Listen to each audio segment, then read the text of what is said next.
கோஸ் வச்சு சட்னி எப்படி பண்றதுன்னு பார்க்கலாம் வாங்க.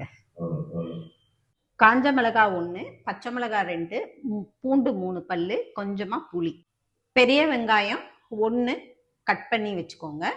கோஸ் ஒரு கப்பு ஃபுல்லா எடுத்துக்கோங்க. வேர்க்கடலை ஒரு 1/4 கப் எடுத்துக்கலாங்க.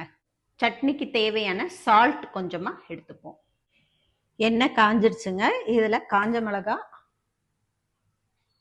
பச்சை மிளகாய், புளி, பூண்டு இது எல்லாத்தையும் போட்டு வதக்கி எடுக்கணுங்க. வெங்காயத்தை வதக்கி எடுத்துக்கணும்.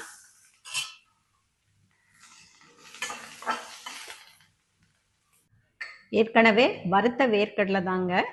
இதை திருப்பி கொஞ்சம் லேசா வறுத்து எடுத்துக்கோங்க. கடாயை அடுப்புல வச்சுட்டு இந்த கோஸை கொஞ்சம் வேக வச்சு எடுத்துக்கணுங்க. லைட்டா தண்ணி தெளிச்சுக்கோங்க. தண்ணி தெளிச்சு மூடி போட்டு வேக வச்சு எடுத்துக்கணும். கோஸ் வெந்துருச்சுங்க. இப்போ இதை வதக்கி விடணும். இது கொஞ்சம் நல்லா வதங்கிட்ட உடனே அப்புறம் நம்ம எடுத்துடலாங்க. காஞ்ச மிளகா, பச்சை மிளகா, புளி இது சேர்த்துடணுங்க. வெங்காயம் சேர்த்துடணும்.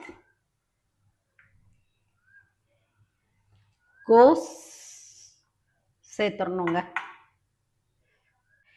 வேர்க்கடலையவும் இதோட சேர்த்துடணுங்க. இது கூட சால்ட் சேர்த்து அரைச்சி எடுத்துக்கணுங்க. சட்னி அரைச்சாச்சுங்க. இன்னும் இதை தாளிச்சிடலாம். கடுகு, உளுந்து, கருவேப்பிலை போட்டு சட்னியை தாளிச்சிடலாங்க. இது சாதத்துக்கும் ரொம்ப நல்லா இருக்கும்.